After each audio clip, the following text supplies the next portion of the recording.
Hapon to you. Kamusta po kayo today, ma'am? Okay lang ako today. VP, how was your visit with Tatay Digong, ma'am? Okay lang. Okay ang visit. Ang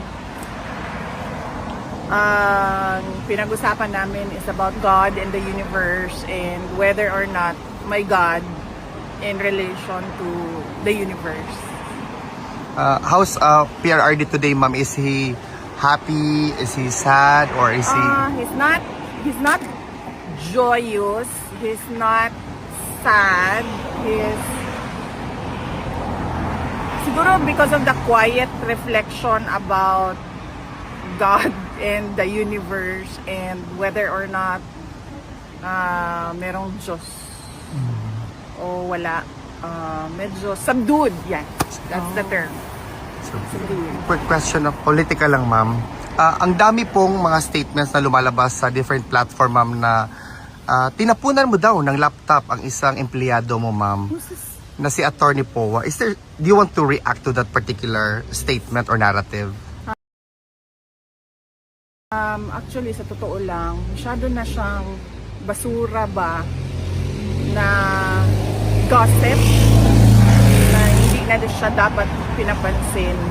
Pero dahil tinanong mo, sagutin ko na lang, never in the history sa aking trabaho ako nagtapon ng laptop sa isang colleague or sa isang empleyado or sa isang abogado. Dahil unang-una, wala naman atang pag nagtapon ka ng laptop or nagtapon ka ng cellphone, wala siyang benefit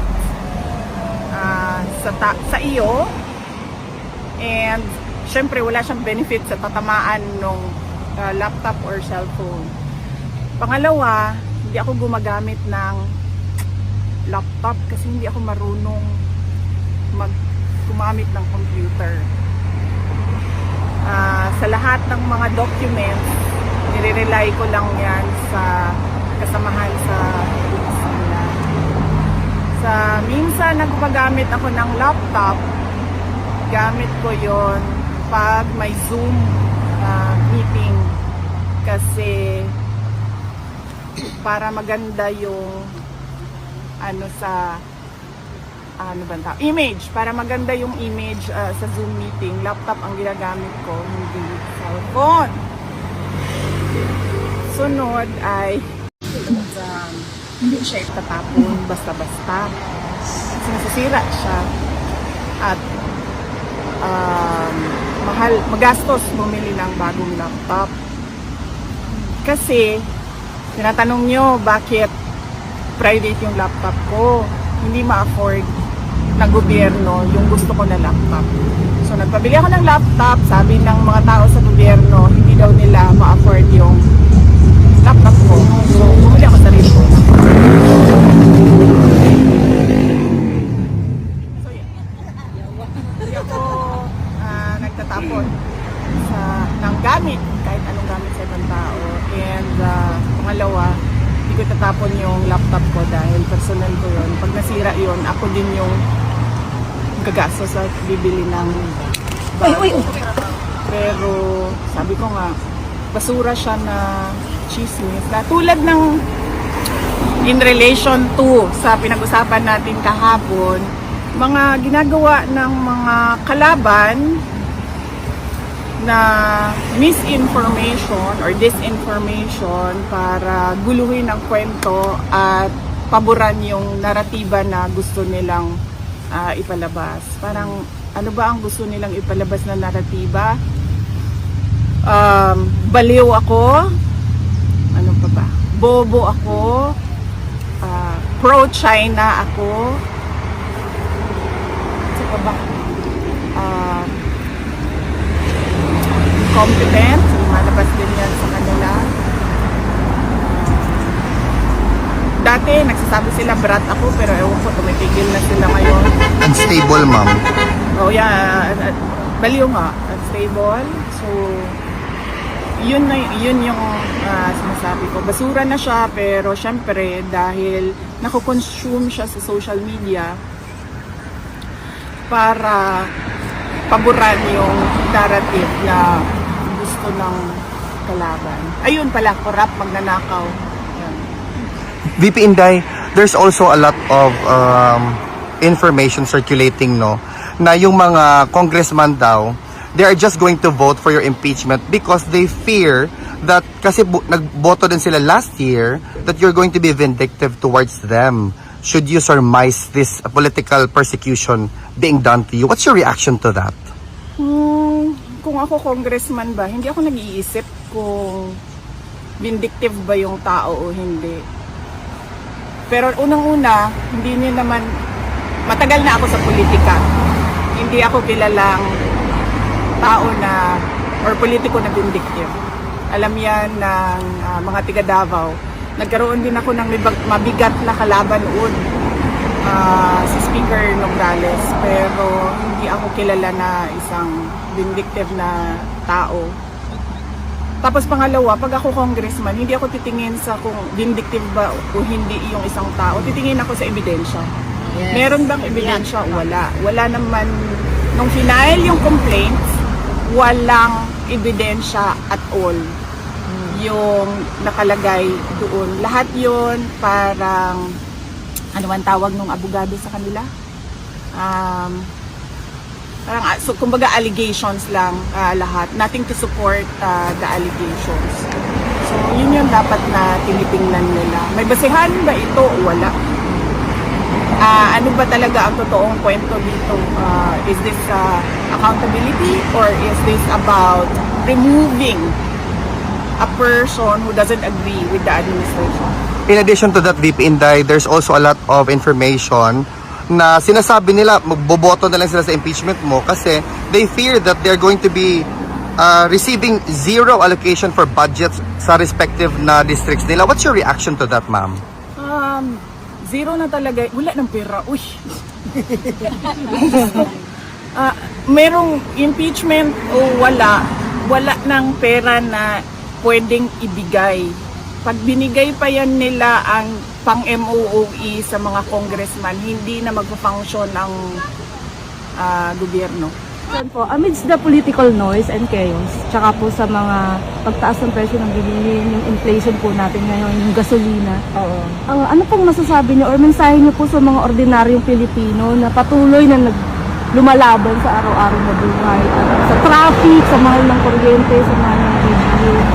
And second question po, ma'am, as a leader, do you think there's no hope for the Philippines? Because can we go back or can we from being an ayuda nations? Because sa lahat po ng problema ngayon at sa lahat ng crisis na meron tayo, parang ang solusyon lagi ng gobyerno is ayuda. Oo. Unang-una, kung tama ba na inuuna tama ba na inuuna yung politika kesa sa problema ng ordinary families? Syempre hindi. Ako as a Filipino, no, and as a public official, hindi. Dapat nauuna ngayon ang isipin ng pamahalaan ay paano yung pambili ng pagkain araw-araw ng mga pamilya na naghihirap. Sabi ko nga nung usapan natin nung isang araw, sabi ko kahit hindi na lahat, no, kahit hindi na yung middle class, pero isipin nila yung mga kumbaga, ano bang term, one day, one eat na mga families, no? Na parang tipong kung may kita sila ngayon, may pagkain. Kung walang kita ngayon, walang pagkain. So yun yung dapat ang iniisip at inuuna ng pamahalaan. Na kung totoo man yung suhulan para sa impeachment, it is better off used to help struggling families because of the current economic situation of the Philippines. Pangalawa, ma'am, so, Ma'am, as a leader po, Ayuda Nation? yeah, kung Pwede ba? may pag-asa pa po ba tayo para Oo. bumangon ulit and to Oo. go away with ayuda? Yes, ma'am. Kasi hindi naman dapat kasi talaga solusyon sa problema ng poverty is ayuda. Hindi yun yung solusyon. So, kung may pag-asa pa ba, yes, pero hindi kaagad yun mararamdaman at makikita ng mga tao. So ma'am, ano pong masasabi niyo or mensahe niyo po sa mga taong nawawalan na po ng pag-asa and sobrang pagod na sila sa pakikipaglaban sa buhay? Nakikiisa ako sa kanila sa pagkapaguran dahil sa kawalan ng direksyon ng gobyerno natin. At masakit din sa akin na marami, syempre naging mayor din ako at marami din akong napuntahan na iba't ibang lugar sa Pilipinas. Marami akong nakilala na, alam mo yon, hindi sila congressman, hindi sila mayor, hindi man lang sila konsehal na sigurado at assured yung sweldo buwan-buwan, no? Na nakakaawa dahil, yun nga, minsan hindi nila alam kung may darating na pera o wala, may pambili ng pagkain o wala. Yun kasi talaga yung pinaka basic, no, na kailangan tugunan ng gobyerno. Yung capacity o yung oportunidad ng mga tao na magkaroon ng pera, pambili ng pagkain, pang-aaral sa kanilang mga anak. At syempre, bahay, kuryente, Any question? Ma'am, Go ahead. I'll go ahead, ma'am. yeah, I just wanted to ask, Dito, ma'am. Sarah, I just wanted to ask, where do you draw strength amidst all the bashing and the persecution that you are facing every day? Wala kasi ako sa social media, ma'am. So, hindi ko nakikita yung bashing. So, hindi talaga ako maaapektuhan ng what you don't know won't hurt you. Yes. So, ganun ang motto ko sa But what about bashing. the political persecution? Sa- Like, how many, you know, all this negativity that surrounds you in your office or, you know, in your work? Sa trabaho naman, ma'am, meron talagang, syempre, sa isang opisina, meron talagang mga problema, no, particularly sa administration and operations. But usually, lahat naman yan, nasa-solve with coordination meetings with staff and officials. Pagdating naman sa politika, paano ko ba sabihin ito?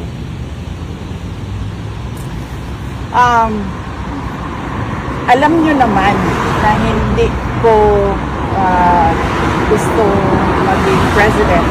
Kaya nga ako hindi tumakbo ng 2022. Lalo na vice president. Kaya nga ako tumakbong mayor noong 2022. So para sa akin, kung manatili akong vice president, well and good.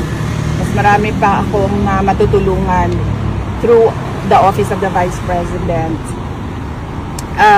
Kung hindi man din ako maging vice president, okay lang din sa akin. So, yung makakatulong pa rin ako sa mga tao sa ibang capacity na, sa ibang pamamaraan. So, either way, hindi mawawala yung capacity ko na tumulong. Hindi ako parang gigil ba doon sa posisyon, kasi kahit anong posisyon naman, kung gusto mo talaga tumulong sa tao, pwede naman yun. And na-experience ko yun. Noong hindi ako tumakbo for congressman noong 2013, pagkatapos kong nag-mayor, hindi ako tumakbo sa politika, nag-abogado ako, and nakatulong din ako, hindi as far and wide as the office of the vice president, pero nakatulong din ako ng mga tao bilang abogado. Activity, Grace, go ahead. Ma'am, first ma'am, kamusta yung pag-adjust yun sa weather na pabago-bago? In one day, ma'am, pabago ba? Tinatanong ako ng anak ko kanina kasi nag-ano ko ng sipon. Sabi niya kung sinisipon ba ako. Hindi man ako sinisipon, pero I think sa lamig, merong nasal drip. Oo. Or Baka sa allergy, pollen. ma'am. Yes, yan. Baka sa... May courts ang tawag. Ano Nabay abog diri sa Netherlands. Daghan. Lalo sa Duterte District.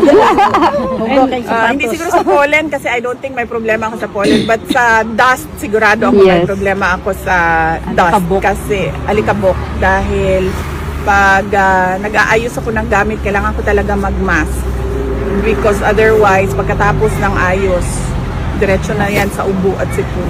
And my question, ma'am, as of yesterday, ma'am, I think ang inflation rate natin is 7.2%. May mga investors, ma'am, foreign investors na nag-aalangan o ayaw na mag-invest sa Pilipinas dahil po sa corruption na hindi na matapos-tapos. At the same time, ma'am, may mga foreign investor na Pilipino na sa ibang bansa na nag-i-invest instead na sa Pilipinas dahil po yung corruption na hindi na natigil-tigil. Especially, ma'am, sa Vietnam na po sila nag-i-invest instead na sa Pilipinas mismo. Yes. O, dati pa naman yan na walang investor confidence sa Pilipinas. Kasi unang-una, hindi tayo competitive tulad ng mga kapitbahay natin sa region. So, kung makikita nyo yung mga nag-i-invest sa atin sa Pilipinas, kung ikumpara mo siya sa mga kapitbahay natin at parang kapareho natin ng standing na bansa tulad ng Thailand, tulad ng Indonesia, makikita mo na Vietnam, makikita mo na they would prefer dito dahil napaka-competitive nitong mga countries na to and very business friendly yung kanilang mga batas and yung kanilang governance as compared to sa Pilipinas na ang levels ng corruption is from the office of the president hanggang doon sa barangay. So hindi lang siya ngayon, I think nag-worsen lang siya ngayon na zero na talaga ang foreign investor interest sa Pilipinas dahil sa mga corruption scandals. VP Inday, may mensahe ba si dating Pangulong Rodrigo Roa Duterte sa mga Pilipino today? Apart from yesterday's. Wala siyang specific kasi hindi ko rin siya natanong kanina. Ikaw, ma'am. May message siya pero nasabi lang niya na gusto ko lang i-share yung nasabi niya kanina na you cannot talk about the universe without thinking if there is a God or not. Not. Ikaw, ma'am, as Vice President, and again, I am confident in saying na talagang we are rooting for you.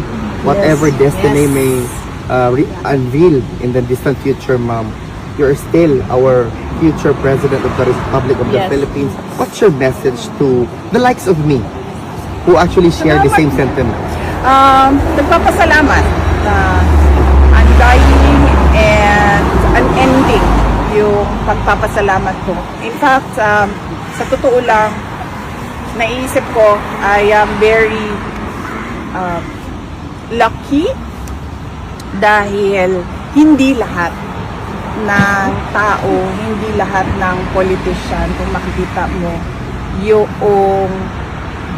paniniwala at suporta ng tao ay laging nandyan. But in my case, kung makita ninyo, from 2016 kay PRD, noong midterm elections ni PRD 2019 hanggang 2022, nung sarili ko ng elections, ay nandyan yung pagtitiwala ng mga, even ngayon, no, na I'm besieged with paninira and unfounded allegations, nandyan pa rin yung, nandyan pa rin na kayong lahat na sinusuporta. So, on that note, I am truly blessed by God for giving me that kind of support from my fellow Filipinos. VP Inday, on behalf of the Filipinos supporting you, lumaban ka, nandito lang kami hanggang sa dulo. Mabuhay ka, VP Inday. Duterte!